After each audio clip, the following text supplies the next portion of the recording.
Assalamualaikum warahmatullahi wabarakatuh. Kami dari kelompok 2 akan membahas materi tentang konsep fonologi bahasa Indonesia yang beranggotakan saya sendiri, Rizka Safitri Rahmadin, Raihul Jannah, dan Siti Hidayatin. Adapun indikator dalam materi kami yaitu yang pertama, menjelaskan pengertian fonologi atau bunyi bahasa. Yang kedua, menjelaskan perbedaan fonem dan grafem. Yang ketiga, menjabarkan klasifikasi bunyi bahasa Indonesia. Dan yang terakhir, mencontohkan pelafalan fonem. Yang pertama yakni pengertian bunyi bahasa. Bunyi bahasa merupakan unsur bahasa yang paling kecil. Bunyi bahasa atau font merupakan terjemahan dari bahasa Inggris font atau bunyi. Bunyi bahasa menyangkut getaran udara. Bunyi itu terjadi karena dua buah benda atau lebih bergesekan atau berbenturan. Sebagai getaran udara, bunyi bahasa merupakan suara yang dikeluarkan oleh mulut, kemudian gelombang-gelombang bunyi yang dapat diterima oleh telinga. Setiap bahasa ditandai oleh bunyi. Namun perlu diingat tidak semua bunyi merupakan bunyi bahasa, melainkan hanya sebagai tanda dari bahasa tertentu. Ilmu bunyi pada umumnya dipisahkan pembicaranya antara fonetik dan fonemik. Dalam fonetik, yang dibicarakan ialah sistem suatu bahasa, terutama menyangkut bagaimana menghasilkan bunyi itu, bagaimana bunyi itu ditangkap oleh alat pendengar, dan bagaimana penutur menyampaikan bunyi tersebut. Berdasarkan proses kejadian tersebut, fonetik dibagi atas 3 jenis, yakni fonetik artikulatoris. Fonetik artikulatoris adalah fonetik yang mempelajari bagaimana mekanisme alat-alat ucap manusia menghasilkan bunyi bahasa, pengklasifikasian bahasa berdasarkan artikulasinya. Yang kedua, fonetik akustis. Fonetik akustis mempelajari bunyi bahasa yang berupa getaran udara dan mengkaji tentang frekuensi getaran bunyi dan amplitudo, intensitas, dan timbrenya. Yang ketiga, fonetik auditoris. Fonetik auditoris mempelajari bagaimana mekanisme telinga menerima bunyi sebagai hasil dari udara yang bergetar. Sedangkan fonemik pada dasarnya yang dibicarakan ialah sistem fonem suatu bahasa. Maksudnya ialah proses menentukan suatu satuan bunyi terkecil yang dapat menunjukkan kontras makna atau arti, sehingga satuan bunyi itu dinamakan fonemis atau bunyi yang mempunyai arti. Yang kedua, perbedaan fonem dan grafem. Berdasarkan pengertiannya, fonem adalah kesatuan bunyi terkecil suatu bahasa yang berfungsi membedakan makna. Perlu diingat bahwa karena fonem merupakan penamaan sistem bunyi yang membedakan makna, maka jumlah fonem tentu lebih sedikit dari bunyi-bunyi yang ada. Sedangkan grafem adalah sistem pelambangan bunyi alih-alih disebut sistem ejaan. Pada dasarnya, grafem adalah huruf. Berdasarkan jumlahnya, jumlah fonem lebih banyak daripada jumlah grafem. Jumlah fonem mengikuti bunyi bahasa, sedangkan grafem mengikuti ejaan yang ada pada negara tersebut. Secara teknik penulisan, grafem diapit oleh 2 kurung sudut, sedangkan fonem diapit di antara 2 garis miring. Sistem penulisan bahasa Indonesia mengikuti ejaan fonemis, walaupun tidak sepenuhnya, sebab kalau benar-benar mengikuti ejaan fonemis, semestinya setiap satu fonem dilambangkan satu huruf. Kenyataannya tidaklah demikian. Ejaan bahasa Indonesia yang disempurnakan masih dijumpai minimal 2 masalah terkait dengan pengembangan fonem, yaitu 1 fonem dilambangkan 2 huruf, dan 2 fonem dilambangkan 1 huruf. Contohnya pada 1 fonem yang dilambangkan 2 huruf yaitu seperti nge, nya, dan sya. Sedangkan fonem yang dilambangkan 1 huruf ialah seperti e atau biasa Sebut juga dengan e, artinya kita bisa membacanya dengan dua huruf e dan e.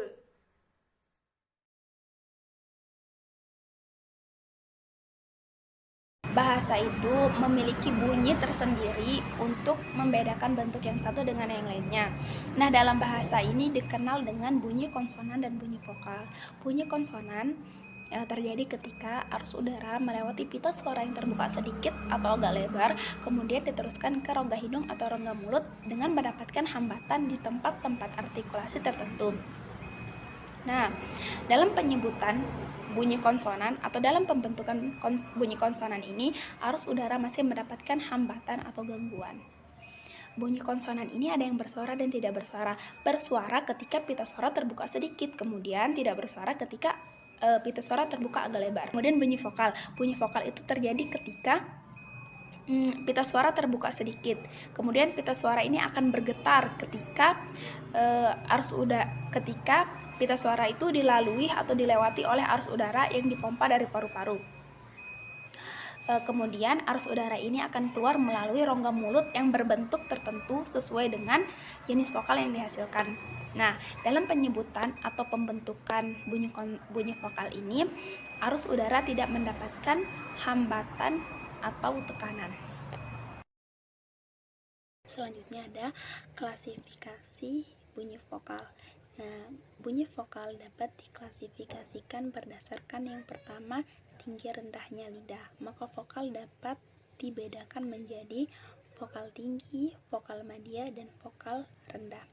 Vokal tinggi ada dua bunyi, yaitu U dan I. Nah, kenapa dikatakan tinggi? Karena saat menyebutkan bunyi ini, posisi lidah berada di posisi atas. Selanjutnya ada vokal madya atau sedang. Nah, ada bunyi e, o, dan o. Nah, kalau vokal rendah itu ada a. Terus berdasarkan lidah yang bergerak. Nah, hal ini tuh gerakan lidah yang mengukur posisi dari bunyi-bunyi vokal tersebut. Nah, berdasarkan lidah yang bergerak, maka dapat dibedakan menjadi vokal depan, vokal tengah, dan vokal belakang. Vokal depan itu ada bunyi i, e, dan a. Sedangkan vokal tengah itu ada e. Dan vokal belakang ada u, o, dan a. Di vokal belakang ini lebih lebar dibandingkan yang vokal depan tadi. Kalau vokal depan kan cuma a gitu, kalau belakang a. Kerasa kok lidah yang bergerak itu beda gitu. Teman-teman mungkin bisa coba. Selanjutnya ada struktur, yaitu berdasarkan artikulator. Dibagi menjadi 4 bagian. Yang pertama ada vokal tertutup, vokal semi tertutup, vokal semi terbuka, dan vokal terbuka. Nah, untuk lebih memahami, berikut ditampilkan atau diperlihatkan tabel. Nah, tabel inilah yang akan memudahkan kita untuk memahami I itu di mana. Nah, di situ akan terlihat bagan yang membuat kita memahami bahwa ada beberapa posisi, yaitu I atas, depan, dan U atas, belakang. Dan ada E tengah depan, O tengah belakang, dan A itu paling bawah rendah, paling bawah depan.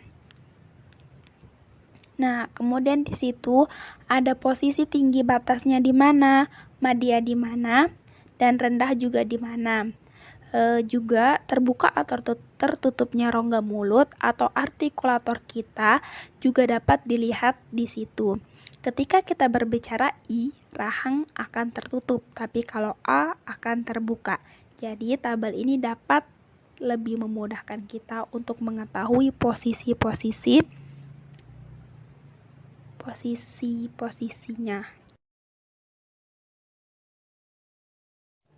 Selanjutnya, berdasarkan bentuk bibir dapat dibedakan menjadi vokal bulat, vokal netral, dan vokal tak bulat. Kalau vokal bulat itu saat menyebutkan bunyi O dan dan U. Kenapa dikatakan bulat? Karena saat menyebutkan bunyi ini bibir itu cenderung kayak bulat gitu, membentuk bulat kayak O dan U gitu kan. Nah, terus ada vokal netral yaitu A. Kenapa dikatakan netral? Karena saat penyebutannya itu cuman mulut kita tuh cuman nganga gitu, nggak membentuk bulat, nggak bentuk kotak atau yang lainnya, cuman nganga, jadi dibilang netral. Dan A ini termasuk yang paling gampang sih, cuman A gitu. Nah, terus kalau vokal tidak bulat itu ada I, E, dan A. Kenapa dikatakan tidak bulat? Karena bunyi dimiliki itu bervariasi bentuknya gitu, bentuk mulut itu bervariasi saat menyebutkan bunyi-bunyi tersebut atau huruf-huruf tersebut.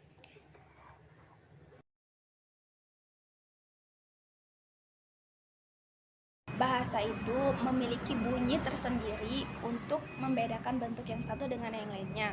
Nah, dalam bahasa ini dikenal dengan bunyi konsonan dan bunyi vokal.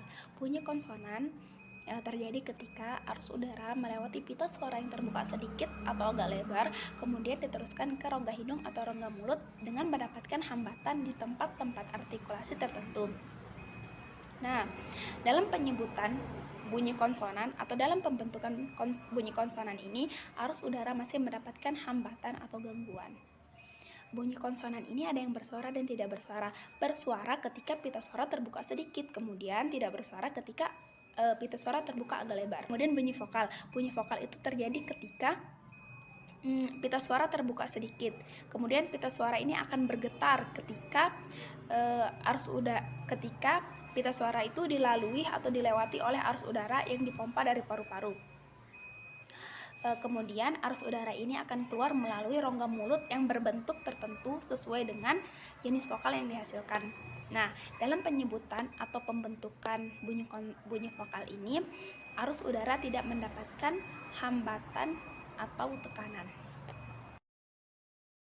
Selanjutnya ada klasifikasi bunyi vokal.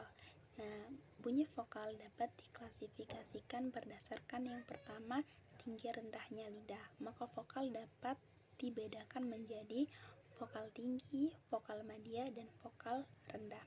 Vokal tinggi ada dua bunyi, yaitu U dan I. Nah, kenapa dikatakan tinggi? Karena saat menyebutkan bunyi ini, posisi lidah berada di posisi atas. Selanjutnya ada vokal madya atau sedang.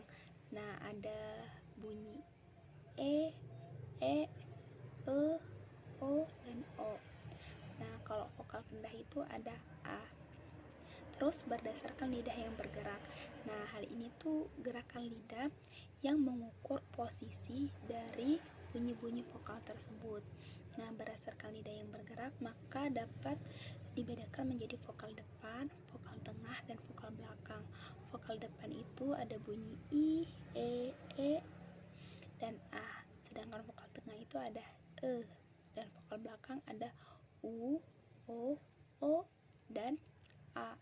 Di vokal belakang ini lebih lebar dibandingkan yang vokal depan tadi. Kalau vokal depan kan cuma A gitu, kalau belakang A. Kerasa kok lidah yang bergerak itu beda gitu. Teman-teman mungkin bisa coba. Selanjutnya ada struktur, yaitu berdasarkan artikulator. Dibagi menjadi 4 bagian. Yang pertama ada vokal tertutup, vokal semi tertutup, vokal semi terbuka, dan vokal terbuka. Nah, untuk lebih memahami, berikut ditampilkan atau diperlihatkan tabel. Nah, tabel inilah yang akan memudahkan kita untuk memahami I itu di mana. Nah, di situ akan terlihat bagan yang membuat kita memahami bahwa ada beberapa posisi, yaitu I atas, depan, dan U atas, belakang. Dan ada E tengah depan, O tengah belakang, dan A itu paling bawah rendah, paling bawah depan. Nah, kemudian di situ ada posisi tinggi batasnya di mana, madya di mana, dan rendah juga di mana. Juga terbuka atau tertutupnya rongga mulut atau artikulator kita juga dapat dilihat di situ. Ketika kita berbicara I, rahang akan tertutup, tapi kalau A akan terbuka. Jadi tabel ini dapat lebih memudahkan kita untuk mengetahui posisinya.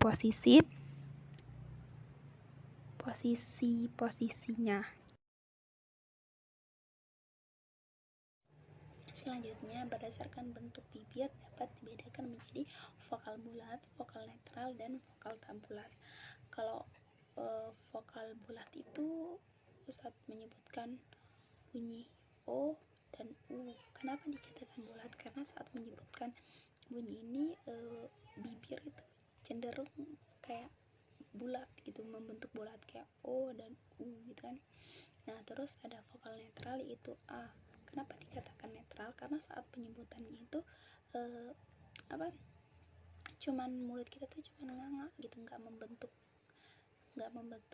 bulat, nggak bentuk kotak atau yang lainnya, cuman nganga. Jadi dibilang netral. Dan A ini termasuk yang paling gampang sih, cuman A gitu. Nah, terus kalau vokal tidak bulat itu ada I, E, dan A. Kenapa dikatakan tidak bulat? Karena bunyi yang dimiliki itu bervariasi bentuknya gitu. Bentuk mulut itu bervariasi saat menyebutkan bunyi-bunyi tersebut atau huruf-huruf tersebut. Selanjutnya, klasifikasi konsonan. Bunyi konsonan terjadi ketika arus udara mendapatkan hambatan, baik itu di rongga hidung maupun rongga mulut. Nah, konsonan dalam bahasa Indonesia digolongkan berdasarkan 3 faktor. Yang pertama, berdasarkan bergetar atau tidaknya pita suara. Berdasarkan bergetar atau tidaknya pita suara, dapat menghasilkan bunyi yang bersuara dan tidak bersuara. Bunyi bersuara ketika pita suara terbuka sedikit, sehingga terjadi getaran pada pita suara. Bunyi bersuara antara lain bunyi B, D, G, dan J. Sedangkan tidak bersuara ketika pita suara terbuka lebar, sehingga tidak ada getaran pada pita suara. Bunyi yang tidak bersuara antara lain S, K, P, dan T. Selanjutnya ada tempat artikulasi. Tempat artikulasi itu tidak lain yaitu alat ucap yang digunakan dalam pembentukan bunyi konsonan. Nah, tempat artikulasi ini digolongkan menjadi bilabial, labiodental, dental atau alveoral, palatal, velar, dan terakhir adalah glotal. Bilabial itu ketika bibir atas bertemu dengan bibir bawah, yaitu terjadi pada bunyi konsonan P, B, dan M. Ketika menyebutkan bunyi P, B, dan M, maka bibir atas dan bibir bawah itu akan bertemu gitu, akan menempel. Bukan menempel sih, gitulah. Nah, selanjutnya itu ada labiodental. Labiodental ini ketika gigi atas merapat pada bibir bawah. Contohnya pada bunyi F dan V. Ketika menyebutkan dua bunyi ini, maka bibir bagian bawah akan menempel kepada gigi bagian atas.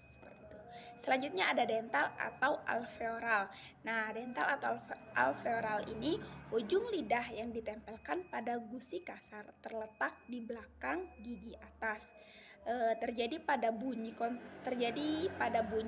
konsonan T, D, L, N, S, dan juga Z.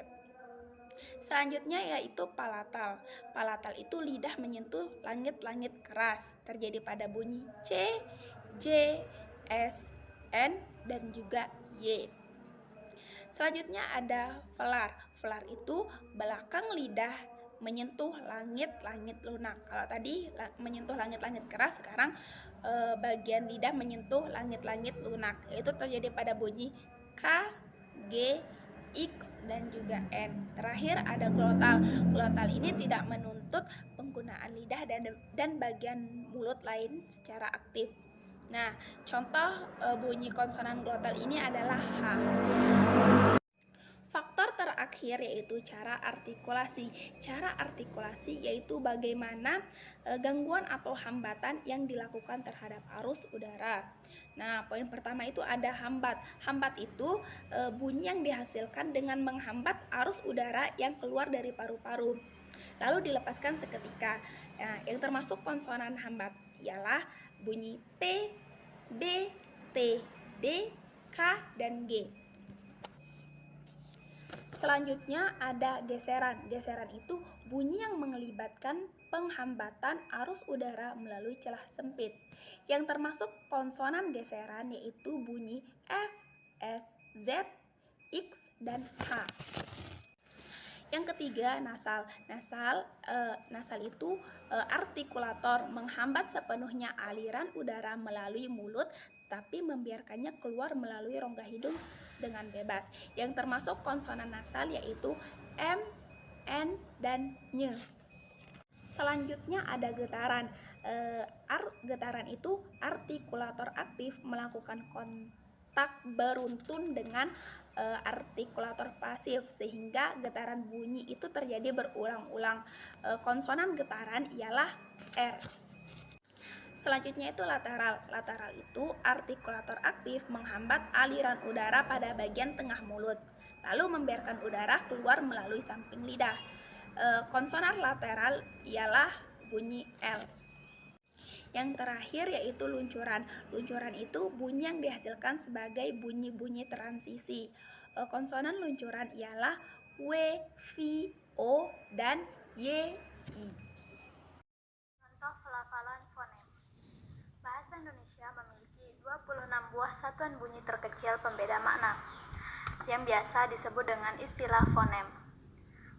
Fonem terdiri dari 5 buah fonem vokal, yakni A, I, U, E, O, dan 21 buah fonem konsonan, yakni B, C, D, F, G, H, J, K, L, M, N, P, Q, R, S, T, V, W, X, Y, dan Z. Lafal vokal A. Vokal A dilafalkan dengan cara menarik lidah ke belakang dan ke bawah disertai dengan menghembuskan udara keluar, sedangkan mulut dibuka lebar-lebar membundar. Ucapan vokal A akan pertama menjadi agak panjang apabila berada pada suku kata terbuka. Misalnya vokal A pada suku terakhir pada kata-kata serta, dina, denda, dan lupa. Kedua, menjadi agak singkat apabila berada pada suku kata tertutup. Misalnya vokal A pada suku akhir pada kata-kata depan, hitam, besar, dan lobang. Ketiga, mendapat bunyi hamzah apabila berada pada suku terbuka yang diikuti oleh suku lam yang memulai dengan vokal A juga. Misalnya, vokal A pada suku pertama pada kata-kata maaf, saat, naas, taat. Yang kedua, lafal vokal I. Vokal I dilafalkan dengan cara menjulurkan lidah ke depan dan ke atas, disertai dengan menghembuskan udara keluar, sedangkan mulut dilebarkan dan tidak membundar. Ucapan vokal I akan pertama menjadi lebih nyaring karena posisi lidah berada lebih tinggi. Apabila vokal I itu yakni berada pada suku terbuka, misalnya bunyi vokal I pada suku pertama pada kata-kata ingat, bina, kita, pisah, dan tikus. Lalu berada pada suku kata akhir tertutup dari sebuah kata dasar yang diberi akhiran I atau akhiran an. Misalnya vokal I pada suku kedua pada kata-kata ambili, sakiti, saringan, dan kaitan. Selanjutnya berada pada suku kata yang ditutup oleh bunyi sengau atau suara hidung. Sedangkan fonem berikutnya adalah konsonan yang homorgan dengan bunyi sengau itu. Misalnya vokal I pada suku pertama pada kata-kata cinta, lintah, rimbun, dan limpah. Menjadi kurang nyaring karena posisi lidah berada lebih rendah apabila vokal I itu berada pada suku tertutup. Misalnya, vokal I pada suku akhir pada kata-kata balik, tarik, pasir, dan andil. Ketiga, mendapat bunyi pelancar Y, yang apabila vokal I itu berada pada suku terbuka dan diikuti oleh suku kata yang dimulai dengan vokal A, U, atau O. Misalnya, vokal I yang terdapat pada suku pertama pada kata-kata tiap, ucapannya itu tiap. Jadi di antara suku kata ti dan ap itu ada huruf Y. Terus ria, ucapannya itu ria. Kata tiup, ucapannya itu tiup. Vokal U. Vokal U dilafalkan dengan cara menarik lidah ke belakang dan ke atas, disertai dengan menghembuskan udara keluar, sedangkan bentuk mulut dibundarkan. Ucapan vokal U akan A. Menjadi lebih panjang karena posisi lidah berada lebih tinggi. Apabila vokal U itu yakni berada pada suku terbuka. Misalnya, vokal U yang terdapat pada suku akhir pada kata-kata hantu, kamu, bisu, dan palu. Selanjutnya, berada pada suku tertutup oleh bunyi sengau dan diikuti oleh suku lain yang dimulai dengan konsonan yang homorgan dengan bunyi sengau itu. Misalnya, vokal U pada suku pertama kata-kata tunda, tunding, dan rumbi.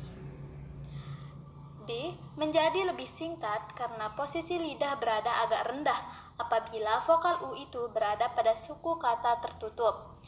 Misalnya, vokal U yang terdapat pada suku akhir kata-kata kapur, sembur, kamu, dan rebut. C. Mendapat bunyi pelancar W apabila berada pada suku kata terbuka yang diikuti oleh suku kata yang dimulai dengan vokal A, I, atau E. Misalnya, vokal U pada suku pertama kata-kata uang, ucapannya itu uang. Jadi di antara U dan ang itu ada huruf W, uang. Terus puing, ucapannya itu puing. Terus kue, ucapannya itu kue, pakai w ya. Di antara ku dan e itu ada huruf kue, kue. 4. Lafal vokal e. Lafal vokal e dilafalkan dengan cara menarik lidah agak ke dalam dan ke tengah, disertai dengan menghembuskan udara keluar, sedangkan bentuk mulut dilebarkan sedikit. Ucapan vokal e akan A. Menjadi lebih panjang pada suku kata terbuka, misalnya vokal E pada suku pertama pada kata-kata keras, tegak, lebat, dan besar. B. Menjadi lebih singkat pada suku kata tertutup, misalnya vokal E pada suku pertama pada kata-kata lembu, kembang, dendam, cerdas, dan terbang. 5. Lafal vokal E. Vokal E dilafalkan dengan cara menganjurkan lidah ke depan dan ke tengah, disertai dengan menghembuskan udara keluar, sedangkan bentuk mulut dilebarkan. Ucapan vokal E akan A. Menjadi agak panjang karena posisi lidah berada agak ke atas apabila vokal E itu yakni berada pada suku terbuka. Misalnya, vokal E pada suku akhir pada kata-kata sate, sore, tauge, lotre, dan sebagainya. Selanjutnya, berada pada suku tertutup yang diikuti oleh suku terbuka bervokal E atau O.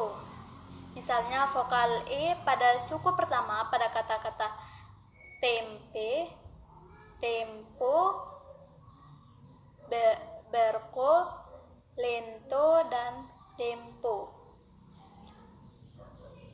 B. Menjadi agak singkat karena posisi lidah berada lebih rendah apabila vokal E itu berada pada suku kata tertutup. Misalnya, vokal E pada suku pertama pada kata-kata nenek, deret, belok, dan kelor. Vokal O. Vokal O dilafalkan dengan cara menarik lidah jauh ke belakang dan ke tengah, disertai dengan menghembuskan udara keluar, sedangkan bentuk mulut dibundarkan.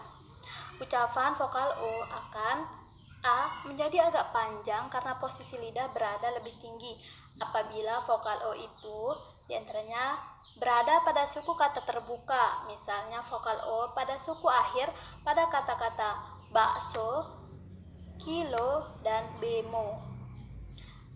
Selanjutnya berada pada suku kata terbuka dan diikuti oleh suku kata terbuka juga bervokal O atau E, misalnya vokal O pada suku pertama pada kata-kata toko dan sore.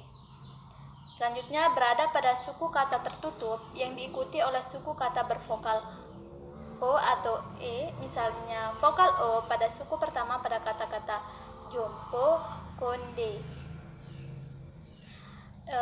B menjadi agak singkat karena posisi lidah berada lebih rendah apabila berada pada suku kata tertutup, misalnya vokal O pada suku akhir pada kata-kata kantong, bengkok, dan kalong. Terus berada pada suku kata terbuka yang diikuti oleh suku tertutup bervokal O atau E, misalnya vokal O pada suku pertama pada kata-kata tokoh, bodoh, boleh, monyet, dan korek. C menjadi bervariasi, mungkin agak panjang seperti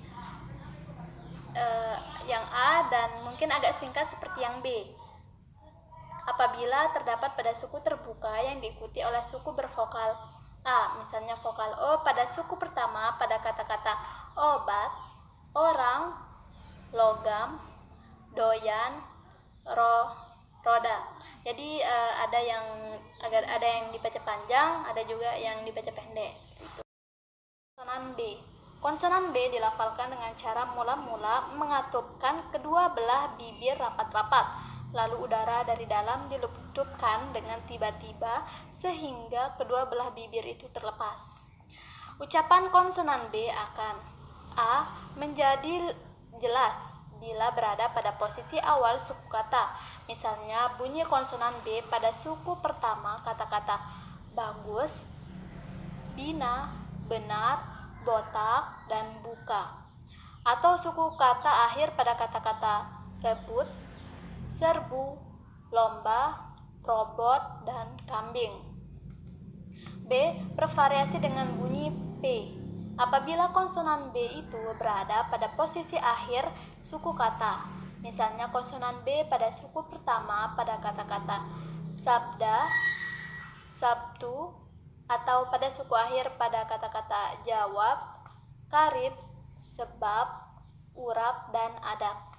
Namun di sini tidak dianjurkan untuk mengucapkan konsonan B yang terdapat pada posisi akhir suku kata itu dengan bunyi P.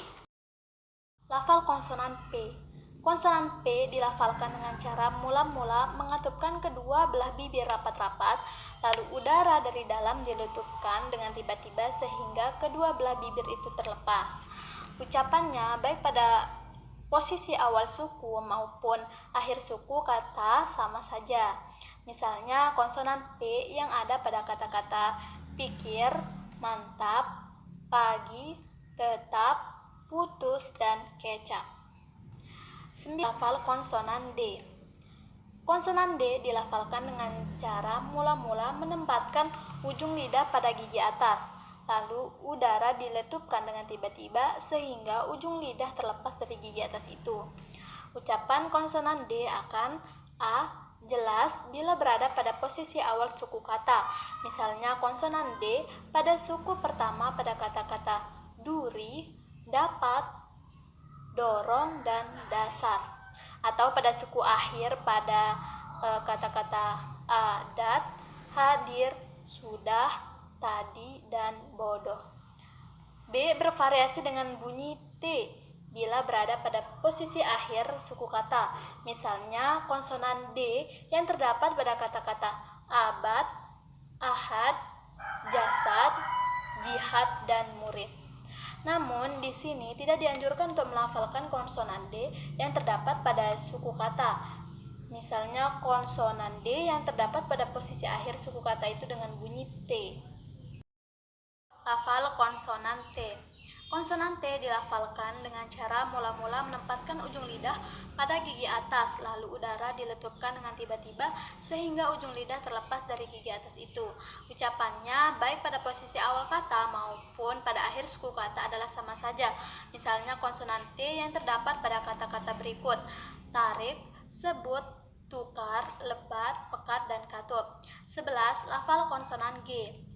Konsonan G dilafalkan dengan cara mula-mula menempatkan pangkal lidah pada langit-langit lunak, lalu udara diletupkan dari dalam dengan tiba-tiba sehingga pangkal lidah terlepas dari langit-langit lunak itu. Konsonan G hanya ada pada posisi awal suku kata, misalnya konsonan G pada kata-kata berikut: gajah, agar, gila, lagu, gudang, pagi, dan bagus. 12. Lafal konsonan K. Konsonan K dilafalkan dengan cara mula-mula menempatkan pangkal lidah pada langit-langit lunak, lalu udara diletupkan dengan tiba-tiba sehingga pangkal lidah terlepas dari langit-langit lunak itu. Ucapan konsonan K akan: A. Jelas apabila berada pada posisi awal suku kata. Misalnya konsonan K terdapat pada kata-kata kantor, kalbu, kita, kikil, kobar, dan kumpul. B. Bervariasi dengan bunyi hamzah atau bunyi glotal, atau bervariasi dengan bunyi G apabila berada pada posisi akhir suku kata. 13. Lafal konsonan F. Konsonan F dilafalkan dengan cara mula-mula menempelkan bibir bawah pada gigi atas, lalu udara dihembuskan keluar secara bergeser. Ucapannya baik pada posisi awal suku kata maupun pada posisi akhir suku kata adalah sama saja. Misalnya konsonan F yang terdapat pada kata-kata berikut: fitnah, aktif, farmasi, kreatif, pasif, feodal, dan kolektif. 14. Lafal konsonan Z. Konsonan Z dilafalkan dengan cara mula-mula menempatkan ujung lidah pada gigi atas, lalu udara dihembuskan keluar secara bergeser. Konsonan Z hanya ada pada posisi awal suku kata, misalnya konsonan Z yang terdapat pada kata-kata zaman, azab, zakat, ijazah, zam-zam, lezat, ziarah, izin, dan azimut.